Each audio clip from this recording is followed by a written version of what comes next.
We're driving into a remote stretch of the Colorado Desert, a lower, hotter northwestern extension of the Sonoran Desert ecosystem, just north of Blythe, California. And today we're going to use this old map to help show us the way. Drawn by Norton Allen in 1955 for Desert Magazine, this manuscript map does a great job showing us exactly where we're at and where we're going. We're currently on the US 95 as it heads north directly out of Blythe, California, following it right alongside the west side of the Colorado River and the east side of the Big Maria Mountains.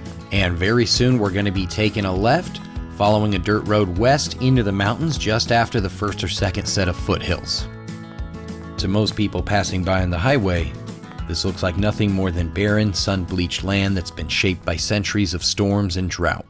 But there's a secret in the mesas out here, one that remained hidden in plain sight from the modern world for many years. Today on Relic Roads, we're headed to the Blythe Intaglios. These are massive geoglyphs etched directly into the dark desert pavement. They're so large that if you're standing right next to them on the ground, you might not even realize what you're looking at. For generations, travelers, homesteaders, and explorers passed right by these, completely blind to their true form. That was until the advent of the airplane, when human beings took to the skies. In 1932, a pilot named George Palmer was flying a route from Las Vegas to Blythe when he looked down and saw something incredible. Massive human and animal figures perfectly proportioned on the ground below. We're right at the entrance road here. You can see a sign that makes it really obvious to see where this is at from the highway. We're on the west side, the road that heads right to the geoglyphs themselves. On the other side of the highway, we're going to go check out that landmark plaque that looks like it was recently put up as well. When George Palmer reported seeing these in 1932, it sparked an immediate survey from the Natural History Museum of Los Angeles. Because the figures were unknown to modern geography and modern archaeology until they were seen from the sky, they're often compared to the famous Nazca lines in Peru, and it has led to the long-held belief that these figures were meant strictly for the eyes of the creators in the skies. We're back on the other side of the highway and headed down that dirt road that's going to take us directly to them. This is my first time visiting this location. It has this dirt road, plus some parking areas. You're going to see us pull off to one on the right here in just a moment. There are also some footpaths once you get to the parking areas that you can travel directly up to the geoglyphs and see them up close, but they are all fenced off, and they really try to keep this place highly regulated from motorized vehicle traffic. You're going to see once we get the drone into the air and start to see what these look like from the sky, that it was probably not always the case that they were able to keep vehicles off of these geoglyphs, and you're going to see what I mean here in just a few minutes. This is one of the parking areas I mentioned. There's a few of them throughout this whole little park area, if you would, or this designated area to secure these. As we jump out of the truck here, we are just moments away from the first geoglyphs. There's about 3 main sections, and we're going to try to hit all of them today. It's only about a 1 or 2 minute walk to get to the first geoglyph, and we're just kind of walking through the area here that's designated for us to walk through, but you can see off in the distance there's a lot of old paths, what looks like a lot of old dirt roads, makeshift roads, a lot of tire marks and tracks. Here you can see exactly what I mean. This is the old road. That's my truck not too far off in the distance. We're on the old road, and just over here to the right behind that fence is the first geoglyph section we're going to visit. And you know, I mentioned earlier that there's a lot of tire tracks and stuff we're going to see from the sky. This is not what I was talking about. Just wait till you see it. You might be really surprised. We're finally here, getting right up to the gates, and up close it actually still looks pretty good. You can kind of tell what it is, but once we get to the skies, we can really see that those lines and those shapes in the ground start to really take form. This is the depiction of a human figure with the head at the top and the arms going out to the sides, the long legs stretching down below. I've seen some sketches depicting this person with hair. At some point in time, it doesn't look like that's part of the geoglyph anymore, although I'm not sure if it ever was. It's really hard to find old photos of these geoglyphs. And not only that, but we know we've changed as evidence of that tire mark going right across where that figure's knees would have been. Hence the reason for why it's gated off today. As we pan over to the right, we can see we were very fortunate to get 3 geoglyphs, 3 figures, all right here in this one first location that we're visiting. The other two figures are over here in this other fenced off location.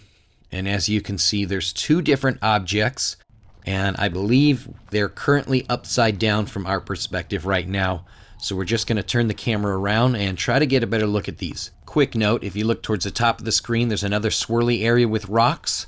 It looks like someone had added their own little geoglyph marking out here when they were visiting this site. Just another reason why we've seen so many locations get fenced and gated off when people come and destroy them or even add to them with their own markings. Unfortunately, this is what it results in. And now that we've got the right perspective, from above here you can clearly see the distinct shape of a four-legged animal. This is often interpreted by archaeologists as a mountain lion. And then just below that is what's believed to be a snake. This angle really shows you the size of these things on the desert floor here. You can see the snake and animal off to the left, and then the giant 105-foot tall, 92-foot wide reaching human figure on the right. And we're going to keep flying the drone past the trucks through that valley to the next mesa, where we have another human figure you can see down on the ground. This one was once believed to have possibly had a bow and arrow or something in his hand.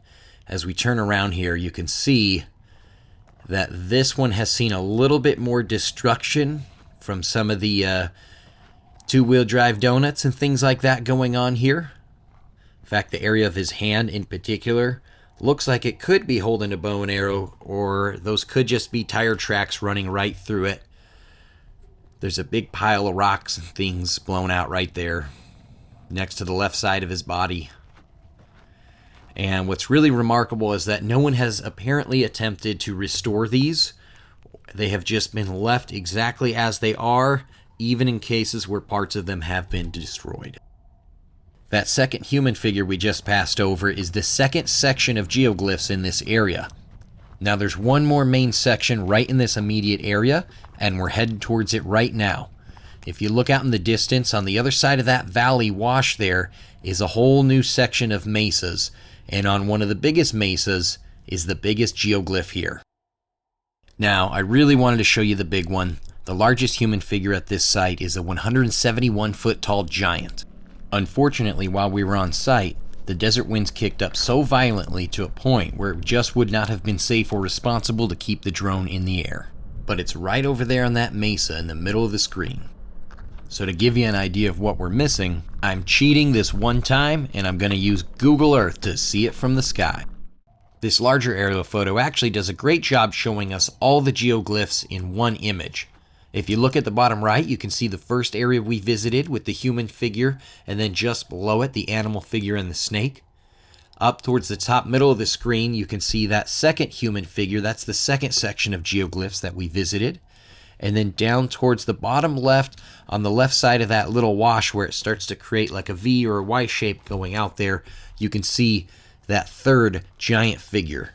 That's the 171-footer, and that's the one that we unfortunately did not capture on camera today. So we're going to zoom in and take a little bit of a closer look at it here. This one is also accompanied by a four-legged animal you can see there as well. There is no tribe or groups of people who have claimed to have created these, and modern science hasn't been able to pin down an exact date of how old they believe them to be, with current estimates ranging from 500 to 2,500 years or possibly even older. Now, some believe that this figure is meant to represent the creator of all life, and these geoglyphs are all fenced off today, so no one will be stepping foot on the desert pavement that defines them for any time soon. But some believe that they were not meant to be viewed from the sky. They believe they were meant to be walked as part of a living ritual, a pilgrimage, or a ceremony. From here you can see a lot more of those desert tire tracks that I mentioned earlier on. And it's no question why the Bureau of Land Management provides so much protection for this area now. Visiting the Blythe Intaglios was a really unique experience. There's not many things like this out there. And it's a reminder that there's still mysteries etched into the earth, just waiting for the right perspective to be seen. Thanks for riding along today. If you enjoyed this Southwest history, make sure to subscribe because we've got plenty more coming up. I'm Rich, and this is Relic Roads. See you on the next one.